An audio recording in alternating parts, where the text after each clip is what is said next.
What is up, everybody? Welcome back to another episode of Inside the Clinch. Your boys are back, reunited once again. It's been a long time since we spoke. How you been, man? I'm good, bro. How are you? You've been on a bit of a hiatus. I know you've been studying in the books, grinding in the library. I hope you're doing all right. I'm doing all right. As you said, I am studying, hitting the books. I'm still wearing my scrubs, as you could see. Represent NYU, but yeah, it's been a hectic couple of weeks. Just grind time, you know the vibes. But thank you for holding down the fort. I've been listening to you and Pulat. I've been listening to the interviews with Naz and the dude from Bare Knuckles. You've been doing some good work, so I appreciate that. And it's definitely good to be back on with you. Yeah, no doubt, man. We can't leave our audience just empty-handed for a couple of weeks. So I made sure to fill up the time with some interviews. Hope you guys had a chance to check them out. We had El Tornado, Tyler Goodjohn from Bare Knuckle. He's looking for a new home, which is likely going to be BYB. So guys, check out that interview. We had Haim Ghazali, who was What is BYB? So it's another bare knuckle organization, but it's a triangle ring. So the action it's what he likes about it is that because the ring is going to be smaller, people can't run away as much as you can in a square ring. So you're kind of forced to fight. So you don't have the option to run away and move around as much. So It's a little bit different. It's still bare knuckle, but the shape of the ring is different. So it brings a new dynamic to the sport a little bit. He was really intrigued about it. And he also got kicked out of two other bare knuckle organizations. So his options are a tad limited. Yeah, what do you get kicked out for? I remember you telling me about this, but I don't remember exactly what it was for. So him and the president of Bare Knuckle BKFC, I don't know. He didn't like the way that he treated him. He asked Tyler asked to get released from the contract. Then the president David Feldman went on some podcasts and basically said how he's not welcoming Tyler back and how he's releasing him from his contract when apparently behind the scenes Tyler was the one asking to get released. 6 weeks before that podcast even came out. So there's a lot of shit talking between the two of them. Tyler would love to fight the president. Realistically, it's obviously not going to happen, but he's been making some noise on social media about that. Yeah, between that and the recent death in Bellator, in Bare Knuckles, I feel like it's been all over the news lately. But yeah, it's insane. Yeah, we also had Haim Ghazali, who's another Israeli bare knuckle boxer. He was also in Bellator, and he had a recent win at RFP. We spoke to Naz last week. He fought this past Sunday, and actually he's going to be joining us at the end of this episode. So guys, be sure to stick around for that. He's going to be joining us again. So he's going to be giving us his thoughts on how the fight went and what's next and all that good stuff. So he's going to be our first returning guest pre-fight and post-fight. So exciting milestones for Inside the Clinch, I must say. Yeah, shout out to Naz. What an incredible performance he put on Saturday night at Fury FC 52, I believe, right? Yes, sir. Yeah, great representative of Law MMA. One of our favorites coming out of that gym, aside from maybe Merab. Yeah, Merab's the man. But Naz looked amazing out there, man. I can't wait to see him grow in the sport. And eventually, I hope he comes to the UFC. And if not the UFC, maybe a Bellator or something like that. But I feel like the kid has a lot of potential, and I can't wait for him to show the world that. Yeah, he's 4-1 now, 4 wins in a row. Hopefully the UFC comes calling soon. I mean, the kid is looking great. He's 27, I believe, so very young. He was out for a while from injuries, but the man is back, and he just looked really good out there. His opponent was a little bit very all over the place and kind of in his face, but he just looked calm and composed. And I think for someone as early on in the career as him, I think he handled it excellently. And the guy has a very bright future, man. The Black Wolf will be back. Yeah, the Black Wolf will be back. He looked great out there. And also he seems like an outstanding guy. He's always willing to come and talk to us and always willing to give his time. So we appreciate him and definitely wish him the best of luck in his MMA career. So, John, let's get to the past events of this week. We had 2 events. We had Bellator 268, headlined by Vadim Nemkov versus Julius Angelikas. And we had a UFC card, Aspen Ladd versus Norma Dumont. Which card do you want to start off with? I think, I would usually say let's start off with the UFC, but I would have to say that Bellator did put on a bigger show this past weekend with bigger names. Corey Anderson fought, Vadim Nemkov fought, as you just mentioned. So let's start off with Bellator. All right, man, for sure. Not going to go through the whole card, obviously, just for the sake of time. But early on in the card, we had Maria Henderson, who was Benson Henderson's wife. Both of the Hendersons actually fought on this card, so that was pretty nice. I always like to see, when there are very few MMA couples in our sport, but when they're able to be on the same card, I just feel like it's a really interesting way to bring them together. Maria Henderson, she did great. This fight was supposed to be at strawweight, 110 pounds, but her opponent, Colette Santiago, missed weight by over 10 pounds. She came in at 126, which is, ridiculously overweight. And I was surprised. Insane. I thought after 8 pounds over, I don't even think they allow you to fight. So I was a bit, surprised that the fight even continued, but Maria looked great. I think that's more of a UFC rule. Oh, I thought that was an athletic commission decision. I'm not sure exactly. I could be wrong, but I thought that was more related to the UFC. Bellator. Regardless, it's a huge weight miss, and that. Oh yeah, for sure, that's a huge weight miss. Yeah. But I'm sure. Bellator doesn't have many rules. They do whatever they want. They got to get away with what they can, right? Yeah, for sure. So Maria got dropped early on in the fight, but she quickly got back up, got the takedown, and secured a rear naked choke. The whole fight was only 40 seconds. That was the very first fight on the Bellator card, which is really big win for the Henderson team. Benson Henderson, since it was still early in the evening, he was able to be in his wife's corner. He looked very happy for his wife. She definitely, I would say, set the pace and set the bar for their family's performance for that evening. But then later on, we did have Benson Henderson versus Brent Previs. And listen, she did. Let me say this: she did set the tone for the card. She did do a great job. But Benson Henderson, he did lose. We're gonna get to him in a second. But he already did what he had to do in the sport. He was a UFC champion, but just not the same fighter anymore. So we can't really put too much blame on him. Look, man, I don't think there's anything to blame for. It was still an exciting fight, but I agree. Benson Henderson is not who Benson Henderson was. The guy, if you look, in the mid 2000s, the guy was just a killer WEC. I think he was a champion there. He just put on some of the greatest fights with Anthony Pettis, just all the legends you can think of. He's been in there with all of them. He's basically done it all. He hasn't held the UFC belt, obviously. He did hold the UFC belt. He did. Sorry, I do stand corrected. Look, man, the guy's done it all. You know what I mean?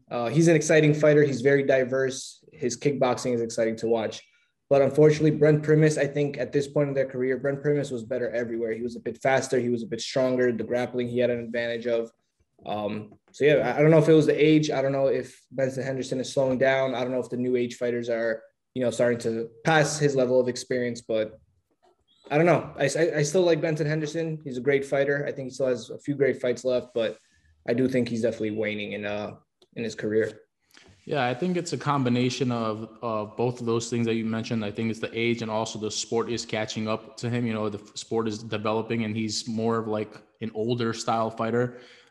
He is 37 years old now. He's on a 5-fight losing streak. He was dropped from the UFC or he left the UFC. So, he's not really the same fighter anymore. Still very exciting. He still had some moments in the fight where it looked like he could have some success. But as you said, Brent Previs looked better everywhere. He looked faster, stronger, more technical. It just looked like a better, more complete fighter. So I'm not really disappointed in the win. I think Brent Previs is a spectacular prospect. He's a former champion in Bellator. So it was good to see. It was good to see him win. And I don't know, man. I don't know if it's time to say for Benson Henderson to pack his bags and go wherever he came from, but I think it's coming close to that time. I don't know. I personally don't think it's that time yet. It's not like he took a bad beating. You know what I mean? He was still in the fight. He's still performing well. I don't think 5-fight losing streak is a 5-fight losing streak in Bellator. Yeah, in Bellator. Yeah, that's true. Maybe the answer is a step down in competition. Because like I said, it's not like he's getting knocked out. It's not like he's getting finished. It's not like he's getting outclassed. You know what I mean? He's just not the better fighter that night, which, it's not a good feeling, but it's not like he's being just outclassed. If he was getting outclassed, that would be a different story, I think. He is 37 years old, though. So, look, he is getting later in age. But like I said, the guy's just been doing this for so long. Oh, I stand corrected. So Benson Henderson is not on a 5-fight losing streak. I don't know where I read that. He's on a 3-fight losing streak. So he lost to Michael Chandler in 2020. Then he lost to Jason Jackson. in 2020, and then he just lost to Brent Previs. So he's on a 3-fight losing streak. Before that, he was on quite a winning streak. So I stand corrected. I guess it's not time for him to pack his bags. He did look okay. In the fight, but just watching him over the years, I just expect more out of him because I know what he was capable of at a certain point in his career. So seeing him lose like this, it's kind of upsetting, but I don't know. It's the age. I feel like the sport. It's a combination of all those factors, but it's always nice to see Benson Henderson fight, and of course now we have his wife fighting, so that's nice as well. Yeah, she's 2-0 now, so she has a great start to her career. Benson, look, hope it's not the end of him. I still think there are some winnable fights for him. I just think he needs to reevaluate a couple of things. Like I said, he's not getting outclassed. He's not getting his ass beat. So I definitely think that we have some good days to see from Benson. So, best of luck to the Hendersons going forward. Hopefully, a little bit of positive and negative energy. Hopefully they can balance each other out and, just wishing the best to that family. Yeah, well, perhaps the biggest story of Bellator 268 was Corey Anderson's insane knockout over the former light heavyweight champion, the current heavyweight champion, Ryan Bader. He finished Ryan Bader in 51 seconds with a counter right hand. What an insane come up for Corey Anderson coming to Bellator now on a 3-0 streak in Bellator. Was not having his way in the UFC, coming to Bellator, looking outstanding right now. It's so nice to see him back in the win column. It's insane. Yeah, look, man, he's been looking phenomenal ever since he's been at Bellator. 3-0, as you said, he's been killing it. I was rooting for Ryan Bader, but I wasn't going to be super surprised, obviously, if Corey won. But the way that he won, I was honestly very surprised. For an early knockout, I feel like we all would have assumed that Bader would have gotten the knockout. I feel like Bader is the stronger fighter. Corey Anderson's the wrestler, the grappler. But look, shout out to Corey Anderson. Got a big win. His confidence is very high right now. There was a moment after he won, he jumped on the cage and started yelling, "What is wrong with me?" And honestly, in that moment, I wanted to ask him that question. What the hell is wrong with you? He started doing like dips on the cage. It was a feeling in the moment, but I just wanted to ask him that question in that moment. What the hell is wrong with you, man? Just all the adrenaline pumping through him. He didn't have his way in the UFC. He was 10-5 in the UFC. Did beat some notable names, but now he's just having his way. He's one fight away from becoming the Bellator light heavyweight champion. So that's exciting for him. Like, who would have thought Corey Anderson to come into Bellator? I thought he was going to come to Bellator. He would win some, he would lose some, but like, he's doing outstanding. It's great to see. It's great to see him winning right now. I mean, look, like I said, his confidence is high, and he's out calling himself the best. What is the middleweight he fights at, right? Best middleweight. Oh, light heavyweight. Sorry. Heavyweight. He's calling himself the best light heavyweight, and him and Jan Blachowicz were actually going back and forth. Jan basically tried to remind him that he finished Corey Anderson on their second fight. Then Corey reminded Jan that Jan got finished the first time. So it was a little bit of a back and forth. Yeah, but when Corey finished Jan, that was such a long time ago. But Jan's knockout was more. Jan's knockout was more recent, and it was the fight prior to him leaving the UFC. So he got knocked out in the UFC, and then he went to Bellator. So that was his last memory in the UFC. So he can't really talk shit to Jan. Jan is his daddy, basically. I mean, look, what he said was how he basically dominated and out-grappled Jan Blachowicz for the entire fight, and Jan Blachowicz basically landed a punch, and it was a fluke. So he thinks it was more of a lucky win, and his performance the first time was, a dominant performance through the entire fight. So I kind of get what he's saying, but at the end of the day, dude, he did get knocked the hell out. So simmer down a little bit.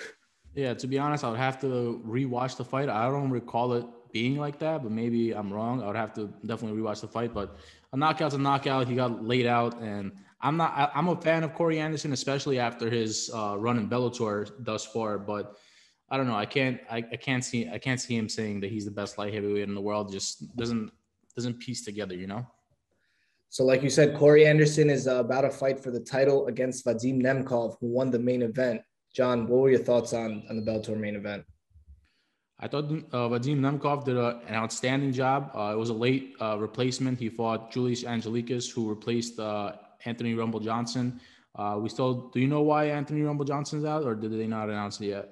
I'm not sure. I haven't seen anything, but it does sound like it's something health related. There's something. It was something. So last I read, it was something health related. It was something apparently very serious that would potentially not let him fight anymore. So I don't know what he's going through, but wish him the best of luck. But Julius Angelikas did come to replace Anthony Rumble Johnson. I thought he did a good job. He had some success in the first round, but Vadim Nemkov, after he figured out the grappling would be the key to success, I feel like it was an easy fight for him. Yeah, I'm looking at social media right now. Rumble didn't really give too many details. He said he couldn't really share much with us now, but he's asking for everyone to pray for him. We hope he's doing well. So shout out to Rumble, a legend in the game, an icon in the game. So we hope he's doing it right. I was very excited that he was in this tournament, but unfortunately, he's out of the tournament. Yoel Romero's out of the tournament, which were the two big names that I feel like everyone was hoping would end up in the finals. Yeah. But look, Vadim Nemkov, he's a beast, man. I think it was Ariel Helwani said that he's like one of the most dominant unknown champions, most dominant unknown fighters. And I think that's very true. Similar to like what we say to UFC fighters that aren't from this part of the world. It's hard for them to do media because they don't speak English here. But on top of that, he's in Bellator. UFC at least you get the attention of the UFC brand. This guy's in Bellator. He's been killing it. I think he's a very dominant force. Now, I don't know. Prior to this weekend, I would have said that he would have an easy time going through Corey Anderson, but it's starting to get hard to bet against Corey. I mean, he's doing well, man. Like I'm almost scared to say that Corey Anderson's going to lose, but I do think Nemkov is the better fighter if they were to match up. Yeah, I'm gonna have to go with Nemkov in that fight. Nemkov is currently 7-0 in Bellator. He's looking outstanding. As I mentioned earlier, he did get stunned in the first round, so he's prone to getting hit, But I don't think that Nemkov is going to get knocked out the way that Ryan Bader did. I feel like Nemkov could evade punches better. He's younger than Ryan Bader. Ryan Bader is up there in age, not really the same fighter that he used to be. But I'm going to have to go with Nemkov. I think he's the more experienced fighter. He's the more well-rounded fighter and the tougher fighter. He's Fyodor Emelianenko's prodigy. So I'm going to have to go with Nemkov. I think he's going to be the champion once again and win the Bellator $1 million. Speaking of Fedor, he is fighting this weekend at Bellator. But one thing I wanted to ask you before we move on from this card, I don't know what happened to Bader. Kind of looked like he just got a hit, which I'm not obviously not gonna say the hit wasn't hit, like he wasn't hit hard. He obviously was hit hard, but he kind of just got hit and just curled up and laid on the floor until he didn't try to get up, he didn't try to cover himself, he didn't try to put himself in a safer position. I feel like he just kind of got hit. He folded up and then just kind of laid there until the ref stopped the fight. What did you think about that? Did you notice that? Yeah, I did notice that. I was just assuming that it was a hard punch and it wobbled him and he didn't want to be there anymore. So he kind of... I can't imagine that Corey Anderson hit him harder than anyone that he's ever fought, though. You know what I mean? Like Corey Anderson, he's a good fighter, but he's not like a he caught puncher. Him. He caught him though clean. So he did. Yeah. He caught him with a clean punch, knocked him down, wobbled him, and I don't know, maybe he looked for a way out. I don't really see him doing that because Ryan Bader is a tough guy. Yeah, I don't want to think of him like that, but I'm going to give the credit to Corey Anderson. I think it was the punch. I think it wobbled him and he just couldn't be in the fight anymore.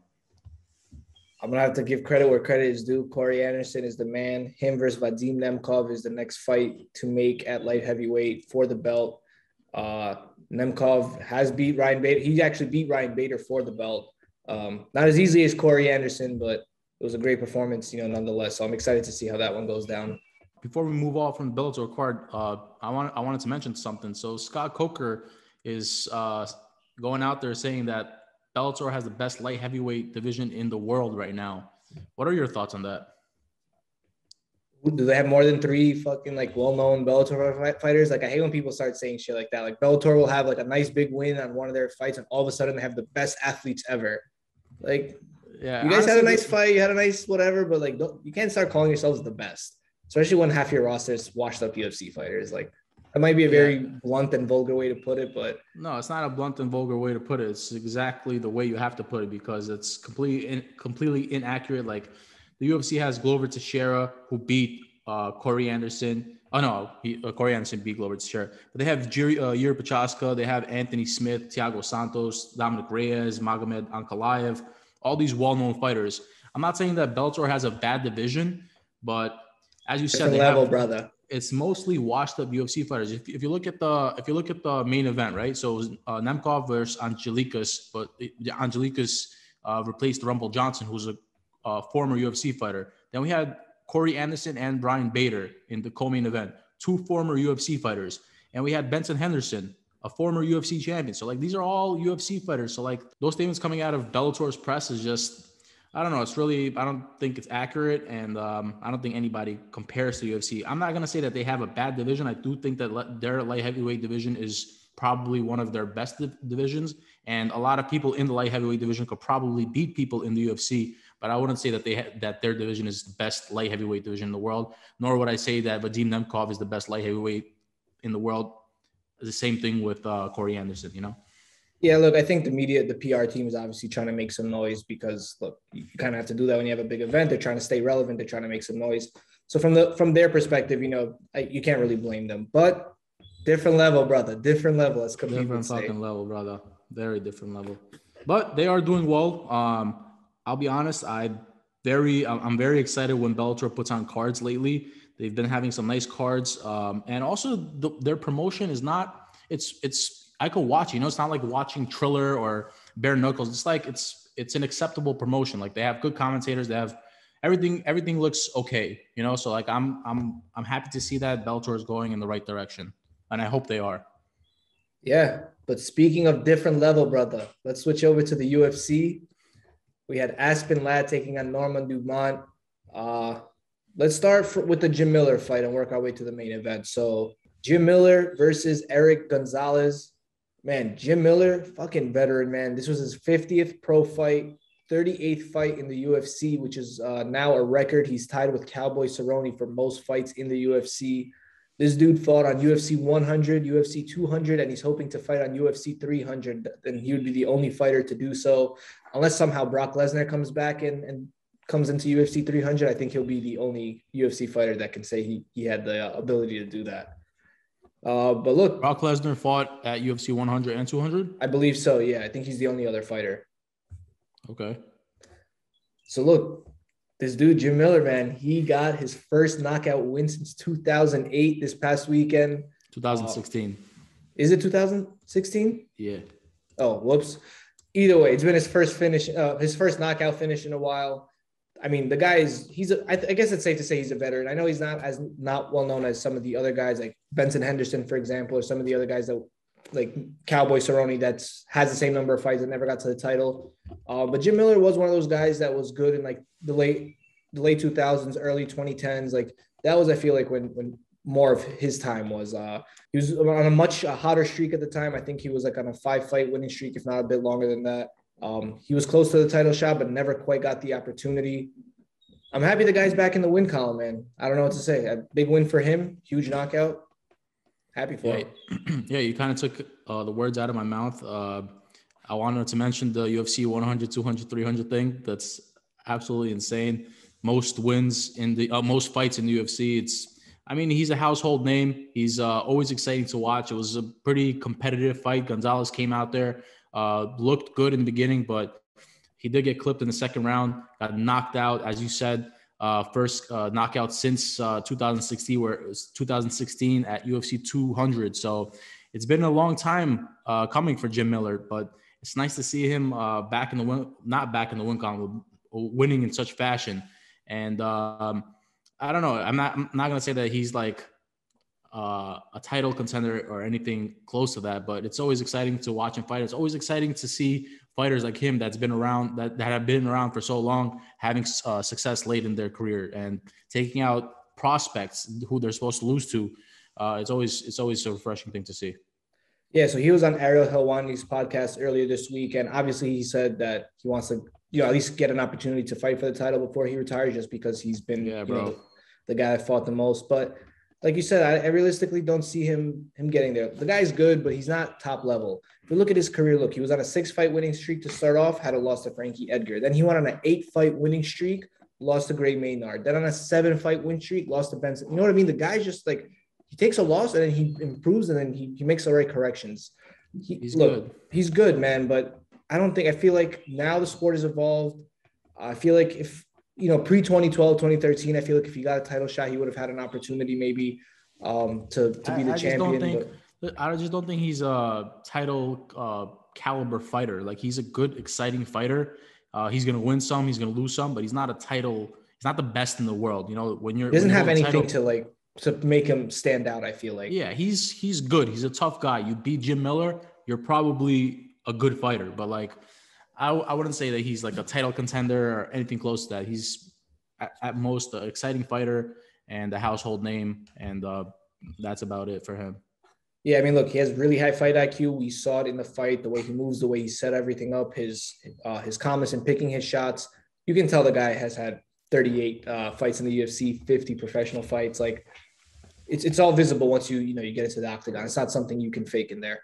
Yeah, speaking of veterans, we also had the 42-year-old former heavyweight champion Andrei Arolvski defeating Carlos Felipe via unanimous decision.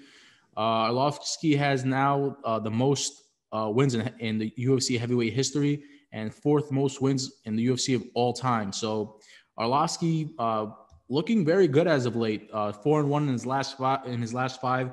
Looked pretty good in this fight. His jab was the difference, I thought, in this fight. His volume was the difference. I feel like he fought a smart fight. He did get clipped late in the fight, but he was able to weather the storm and defeat a tough Carlos Felipe. So very proud of Andrei Arlovsky, and it's insane to watch him do this late in his career. Yeah, so as I've said the last couple of times, Arlovsky has come up on the podcast. I'm not the biggest fan of him still fighting. I don't think he's that good at this point in his career. But with that said, this fight, you really saw his fight IQ. The guy, I don't think I've ever seen him move the way that he moved in this last fight. He was moving his head very, very well. He was if he wasn't moving the way that he did, he would have 1,000% got knocked out. Carlos Felipe has heavy hands. He's a brawler. And, I feel like Andrei Arlovsky was several times just like millimeter away from getting his lights put out. But look, he moves his head very, very well. Carlos Felipe, I don't know, that guy, he has so much potential.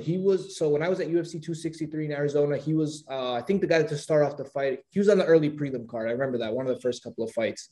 And also he started off really strong and then kind of slowed down towards the end.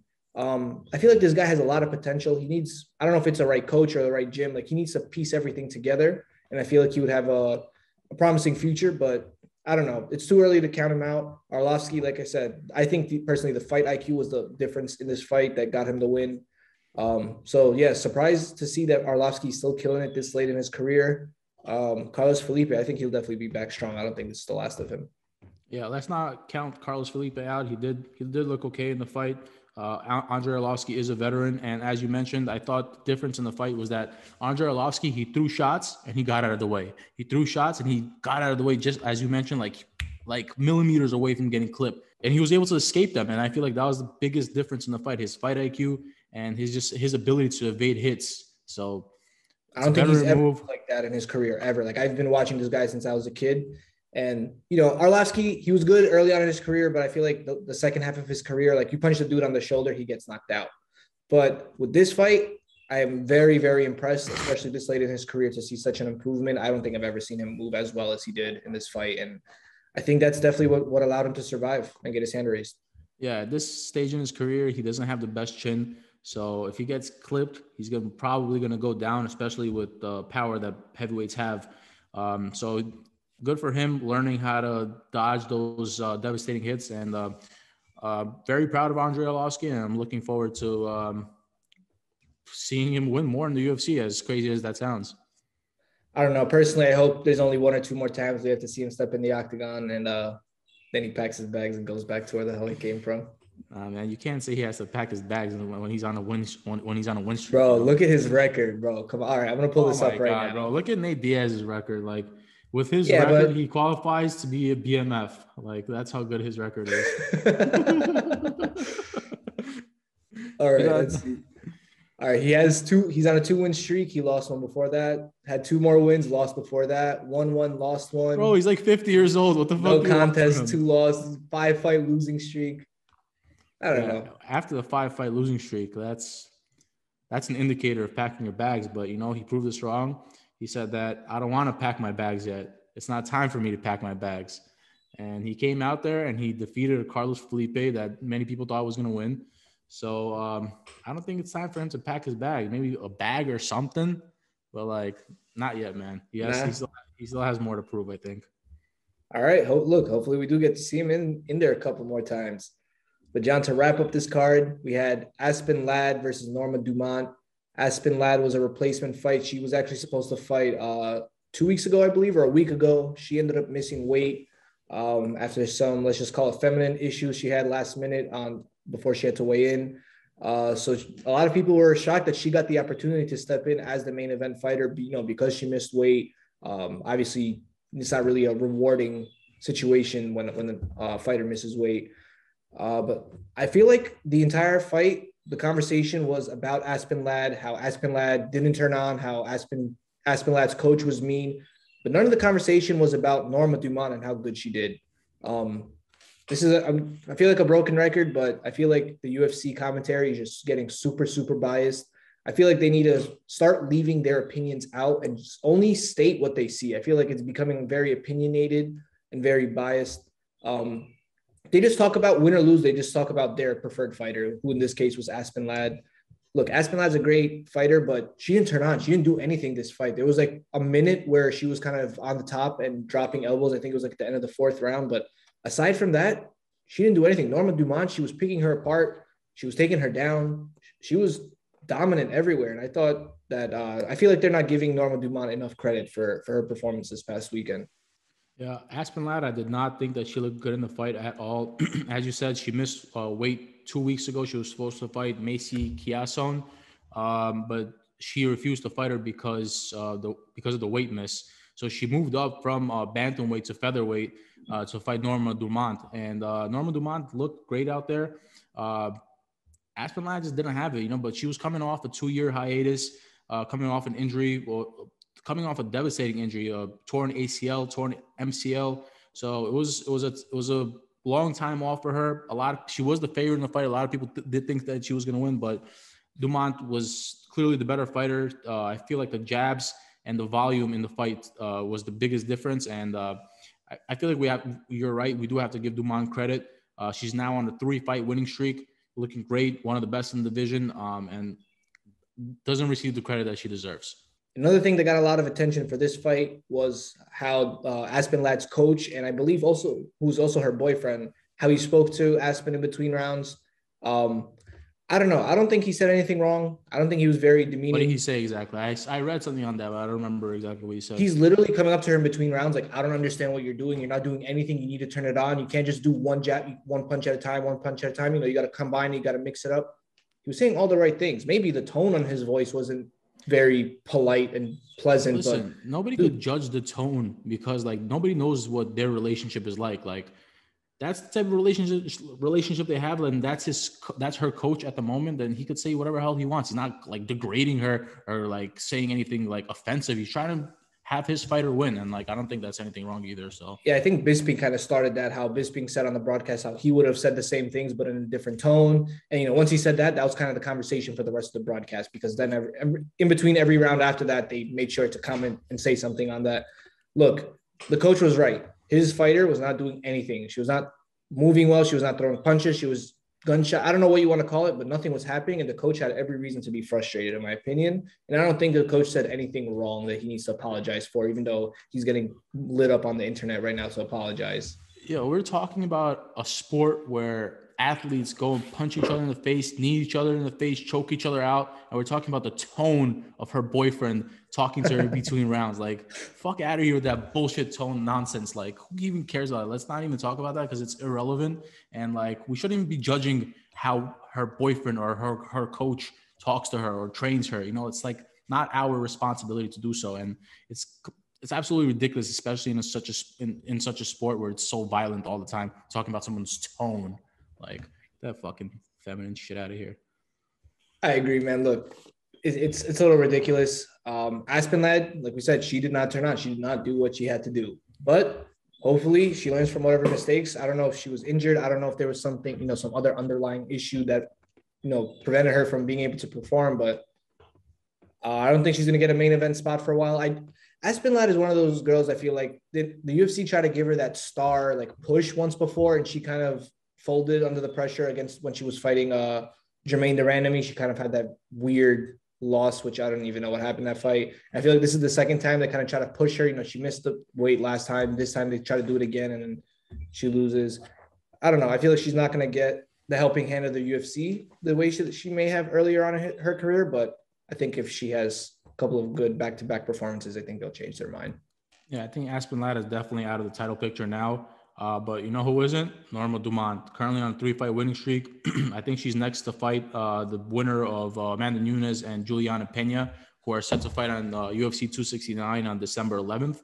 So I feel like she's gonna fight the winner of that matchup. So good things in store for Norma Dumont. She has a lot. I feel like I did like her performance. I was impressed by her performance. I thought she did well, but I think that there are a lot of things that she could still improve in and still get better in. And fighting someone like Amanda Nunes, she's definitely going to have to improve in a lot of areas. So I'm rooting for her. It's nice to see her win, but fighting Amanda Nunes is different. And I'm kind of saying fighting Amanda Nunes is kind of taking Juliana Pena out of the picture, because we all know how that fight's going to end up. So if she wants to beat Amanda Nunes, like, I don't even know what type of advice to give her. Man, I'm not even gonna go there. It's so upsetting, because like these girls go and just train and eat properly and have all the nutrition, all the coaches and everything, but like they're not gonna beat Amanda Nunes or Valentina Shevchenko. Like it's the odds are slim to none, and it's so sad. It's so sad to watch this obliteration go on. Hey man, like I said a couple of weeks ago, I think we should have Amanda Nunes and Valentina Shevchenko fight each other every 6 months. They're the only two that are, worth fighting each other. They're just a different level than the rest of their competition. Different level, brother. But you know what we should do? We should get Kayla Harrison to the UFC, and we should match up Kayla Harrison with these girls. We need to add some new blood, some new. I'm actually glad you brought that up. So actually, there was I forgot what podcast I heard on, but there was talks about, so Kayla's contract is about to end in PFL. I heard about that, yeah.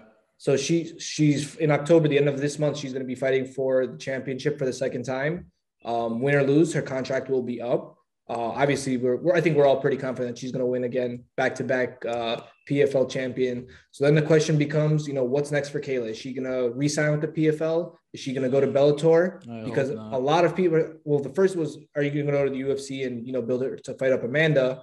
And then I heard someone say, why doesn't she go to Bellator, fight Cyborg?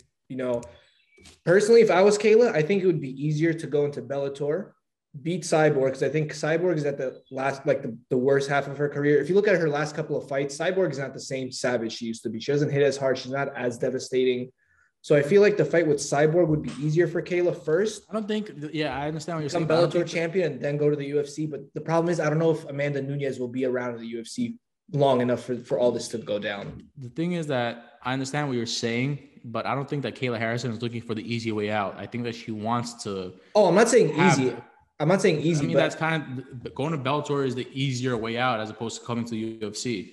I would say it's more so to check off the box that she was a PFL champion, then she could be a Bellator champion, and then a UFC champion. It was kind of just like a checking off the bucket list, so to speak. I think she should go to UFC, become the UFC champion, and fuck Bellator. If she's the UFC champion, then why do you need to go to Bellator? It doesn't make any sense to become the UFC champion and then come be the UFC champion and then get old, become bad, and then go to Bellator. That's how this promotion works. I don't know if you remember, before the conversation of Kayla Harrison versus Amanda Nunes was going down, the conversation used to be Kayla Harrison versus Chris Cyborg, if you remember, before Chris lost to Amanda Nunes. Both women are freaking brawling for their divisions, you know what I mean? Like, Amanda Nunes, she's strong, but she's not built the same way Kayla is or the same way Cyborg is, you know what I mean? Like that big frame. I don't know. I feel like the Cyborg fight, I feel like it's going to come down to either all monsters. Kayla versus Cyborg or Kayla versus Amanda Nunes. Something tells me, just because of timing, because both Amanda Nunes and Cyborg are, I feel like, about to retire. I feel like Kayla's going to have to pick one or the other, and we'll see what happens. I don't know. Dare I say, I think Kayla Harrison beats both of them. But I've said this on air before. I've said this a bunch of times. I do think that Kayla Harrison beats both those girls. Kayla Harrison doesn't lose. 2-time Olympic gold medalist, only female to ever do it, only American to ever do it, PFL champion. Like, she doesn't lose. She does not lose. And I don't really see her losing. She just needs to get her attitude checked. But other than that, I think she's doing great. That's a fact. She needs to get her attitude checked. She needs to reconsider some of her friends or acquaintances. But look, the problem is who's gonna do it. You know what I mean? Who's gonna check her? Like who? No one can. Like she's just no one could check her, but she needs to check herself before she wrecks herself. You know what I'm saying? That's a nice quote there, John. Check yourself before you wreck yourself. Damn straight, bro. All right, man. Let's get into these upcoming cards. I'm not gonna get super detailed. Let's just talk about the headlines. So for UFC this weekend, we have Marvin Vettori taking on Paulo Costa. Both guys have recently fought. Israel Adesanya for the belt, coming off a loss to the champion. We have Paulo Costa, the alcoholic that was hungover at his title fight. So I actually, I don't know if you saw, I made sure to tweet out to him, no drinking. Shout out Paulo Costa. I tweeted out to him, no drinking this week. He's taking on Marvin Vettori, who is now 0-2 against the champ, Israel Adesanya, but thinks he's 2-0. I think these two are, I don't know what, they're on a different... Clowns. Yeah, they're clowns, man. I'm very glad that they're not having a press conference. Marvin Vettori is like an alcoholic with no alcohol. That's just who he is. I'm very glad they're not having a press conference. I feel like this would be the most cringe press conference ever. And I'm thanking Dana very much for sparing us from hearing that. I would love to see. I love when Paulo Costa talks. Like he's gonna do him and Marvin Vettori, bro. Marvin Vettori and Adesanya was just so cringy. Paulo Costa and it's just so cringy. I know. You know what I mean? I don't know. I get satisfaction when I listen to Paulo Costa talk. Like, yeah, you don't know how to do I'm locked. Who do you got for that fight? Who do you think is gonna win? I'm gonna have to go with my boy Paulo Costa. You know, I'm high on Paulo Costa. You know that. Obviously, the last fight with Israel Adesanya was a complete disaster for him. He got demolished in that fight. You were completely right. I was wrong.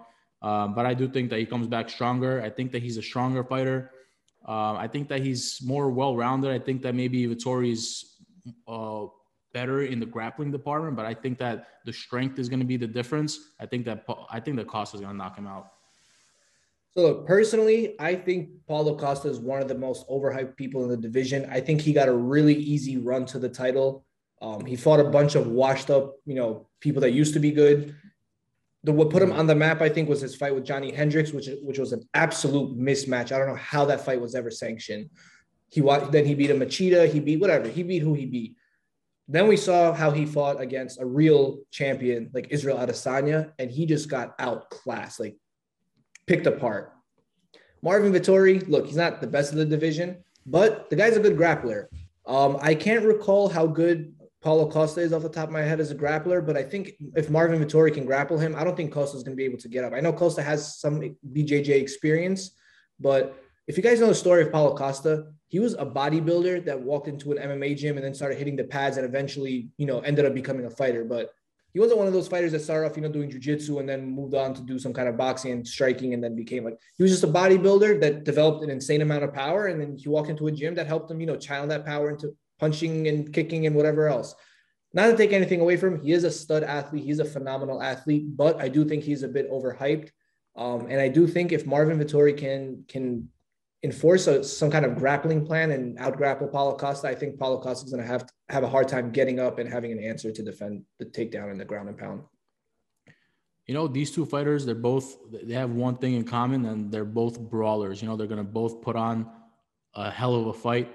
And I think that this is going to be a hell of a fight. Probably could be a fight of the night if they're not gun shy or they don't pull a Yoel Romero or something like that. They're too dumb to be gun shy. That's the thing with this fight. You have a total of 2 brain cells between the two of them, plus the referee, in that octagon. 1 brain cell, you don't have much IQ it's going on. If it's Keith Peterson, it's only 3.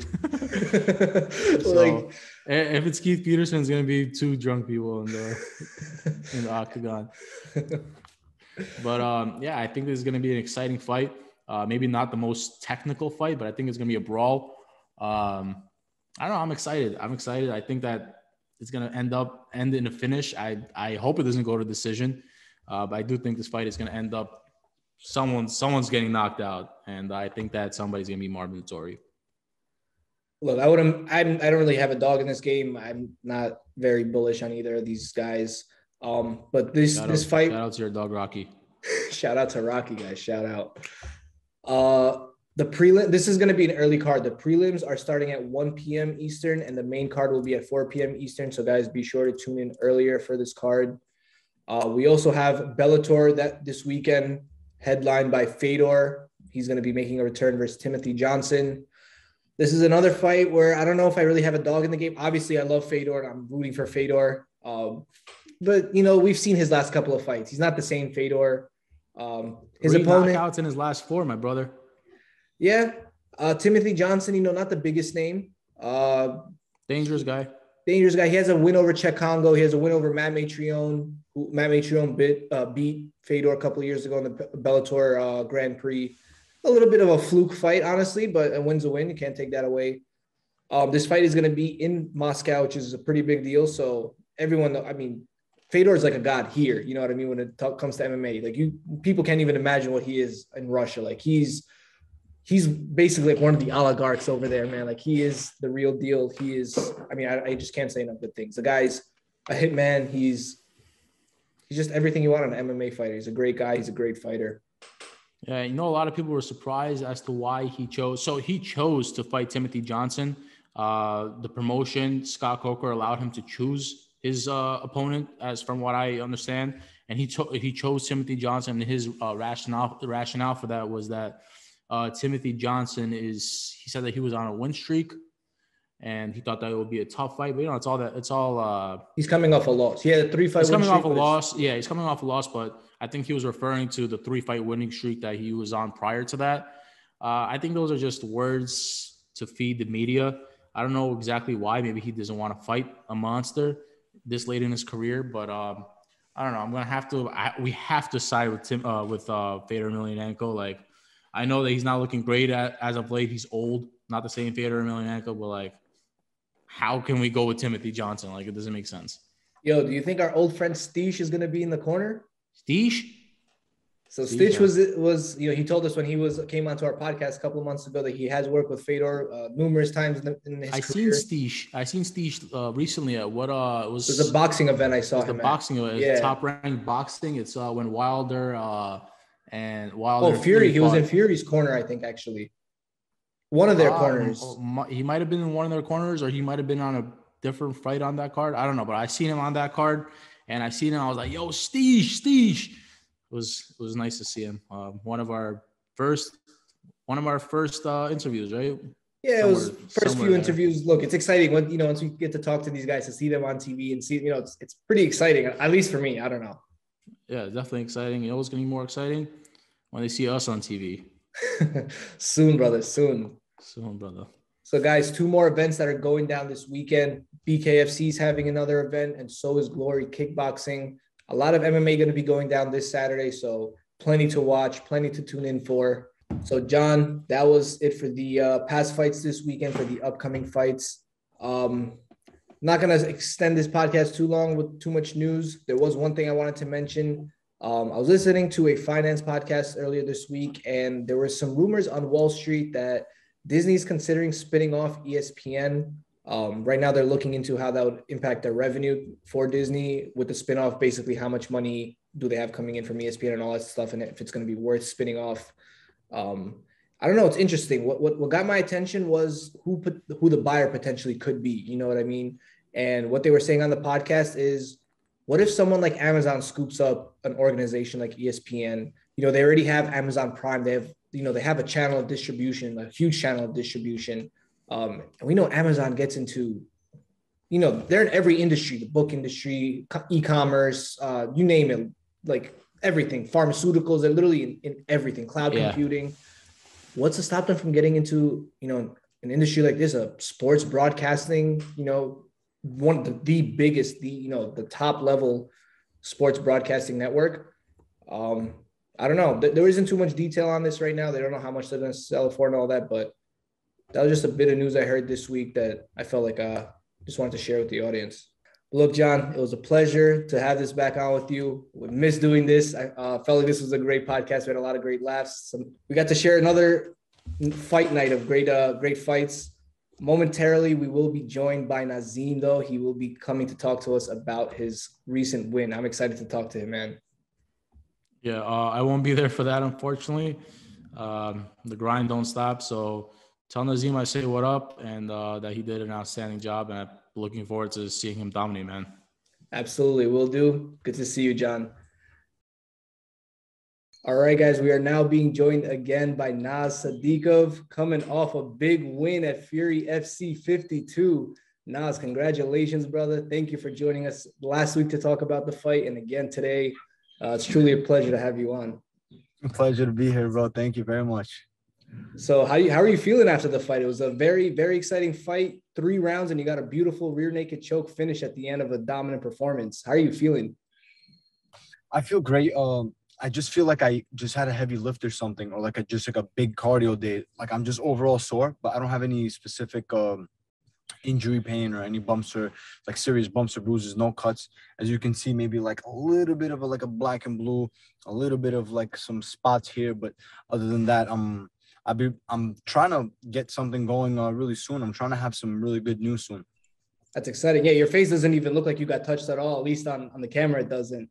But look, like I said, you looked really great in that fight. I thought one of the big things is that your opponent was kind of all over the place, kind of trying to get into your face. You look really calm, really composed, and you look like you were picking your shots. You weren't rushing at all. And I mean, like I said to Johnny earlier on the podcast, you look very, very composed and relaxing there for someone that's only 4-1 in his career so far.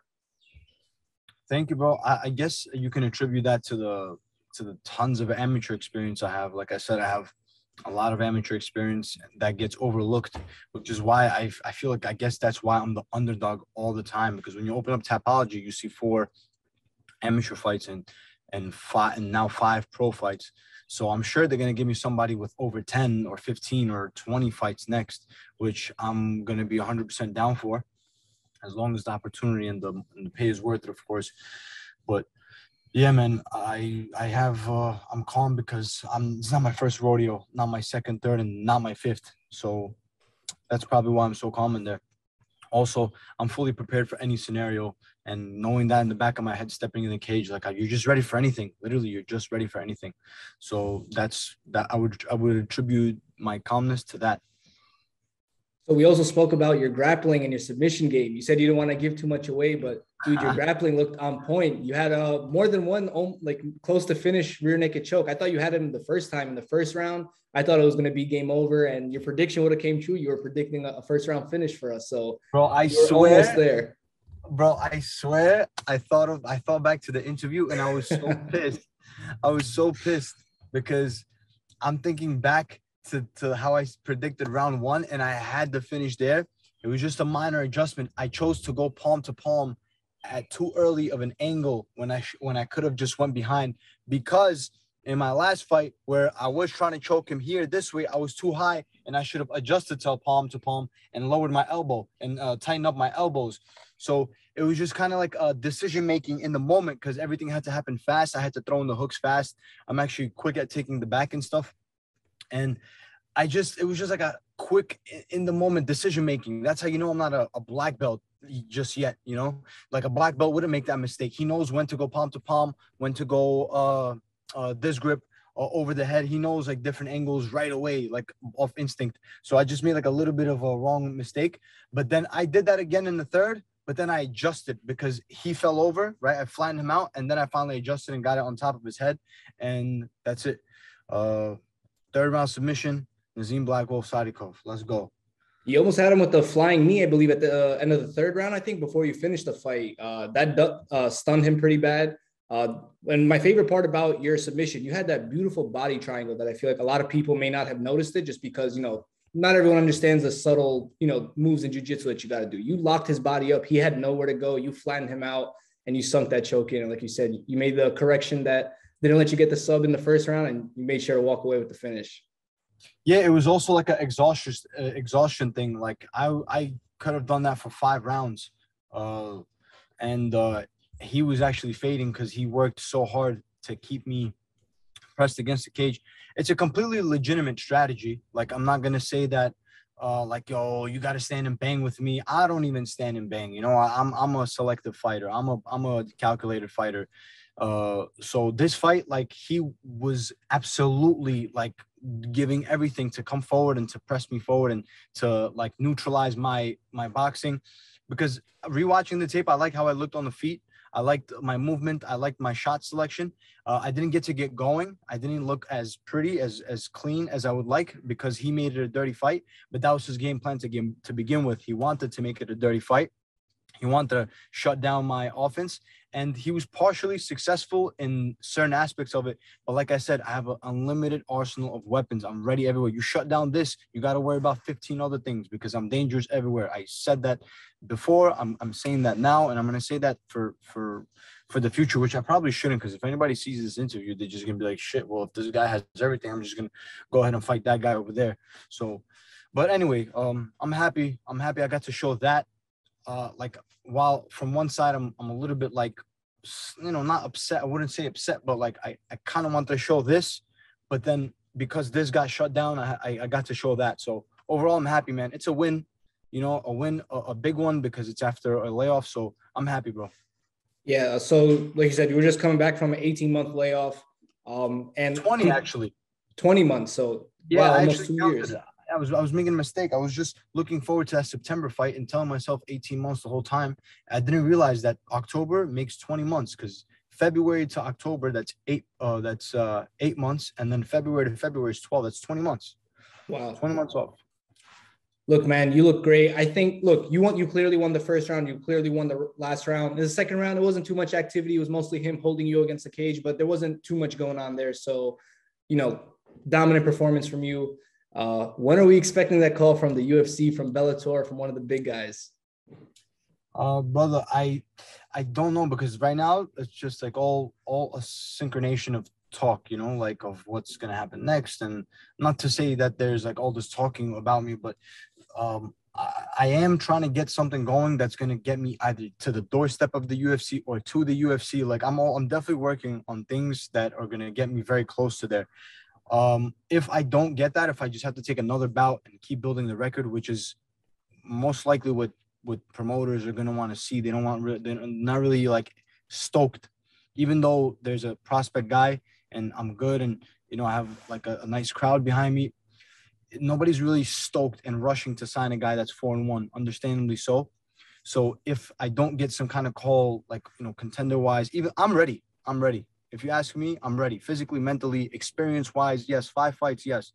But plenty of training and fighting experience from the time from when I was 3 years old, 4 years old, So I'm definitely ready. I've been working my whole life for this moment. But if they want me to keep fighting, it's not like you have to put a gun to my head to fight, because I love to do it. So if I have to keep building the record, I'm going to enjoy doing it. I just, obviously everybody wants to get paid, and everybody wants to start making the money that the UFC offers and that these big promotions offer, of course. But, if it means that it's for the better, then it can wait. How does that normally work, though? Like, for someone that's fighting with like Fury FC or CFFC, like one of those organizations, I guess, what is the normal process to get into an organization like Bellator or UFC? Are you familiar at all? Well, these are feeder organizations, and feeder organizations feed guys to the UFC, and it can't get any more direct than fighting on UFC Fight Pass. So when you fight on UFC Fight Pass, you're literally fighting on a UFC channel.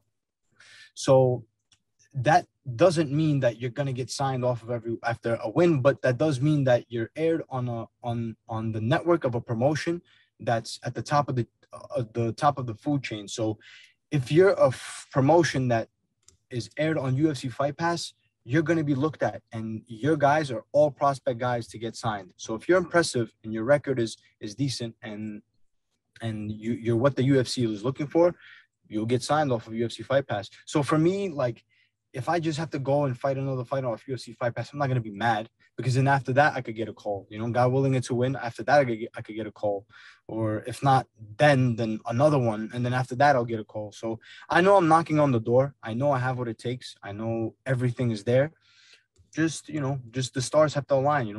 One night Dano has to, be bored or something on Sunday and tune in and watch these fights and be like, yo, that was sick. Or Sean Shelby, Mick Maynard, whoever is doing the picking and choosing, they have to tune in, see if they like what they see, and go ahead and give me that phone call.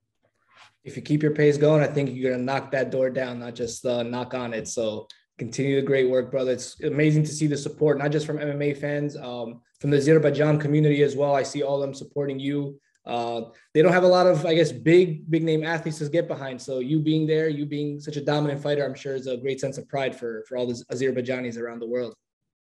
Well, they do. They have a lot of big names, actually. It's just, when you're tuning into the American scene, the regional scene, the American promotions, I am one of the only guys, there's a Hussein Aliyev. I have a friend, Hussein Aliyev. He's also doing his thing. He fought for Fury FC also. There's a few guys, and there's a lot of guys that are bigger than me already in the Azeri fight world. It's just, I don't care about being the biggest one. I don't care about being the biggest or the first or whatever it is. I'm just happy to be a part of the wave. I'm just happy to raise the flag genuinely from the cultural side of things. I don't even care about being the most popular Azeri fighter. If that's the case one day, okay, thank you. Thank God. Thank you, fans. And that's it. But I'm just happy to ride the wave because at the end of the day, Azerbaijan MMA, we're all on the same team. So there are guys. I'm not the biggest name, but I think I'm a growing prospect. I think the based on what a lot of Azeris have told me is that I am a big hope for the community. So I hope to pull through and give the fans what they want to see. That's great, brother. That's amazing. In the meantime, so we know we're waiting for that UFC phone call. In the meantime, for Fury FC, is there a next opponent you want in that organization? Is there a potential title shot that you can aim for if you're staying at that organization in the meantime? What's the short-term plan if you have one? Well, they actually, they said, we're working on one thing. My manager is very well connected, Daniel Rubinstein. So he is trying to work on one thing, but he said if this doesn't work out, Fury FC already has an opponent for you for another date. Amazing. So I do already have a name. I'm not going to throw it out yet because I just want everything to be on paper first. I don't want to start giving away rumors and this and that. And before you know it, it's like this cancels, that cancels. I learned to not do that anymore since all these injuries. I planned this, I released info on this, and then boom, this happens. So there are names already being thrown out there and there are acceptances from my end being thrown out there as long as this other thing that we're working on doesn't go through. So no, I don't have any names. I just want to keep fighting, honestly. Whatever they throw in front of me, I'll fight, Do I want the belt? Sure. You want to give me a title shot? Sure. I'm not going to go begging for it. If you want me to be the champion of your organization, go ahead and give me that title shot and I'll gladly fight for it. You have an amazing attitude, man. You're not expecting anything, but you're willing to tackle any opportunity that presents itself, man. I'm loving to see it. Loving to see the grind, loving to see the results. Glad everything is paying off for you, man. I appreciate it, bro. This was a long hiatus, and I'm so happy more than anything just to have touched the canvas inside the cage. The win, huge.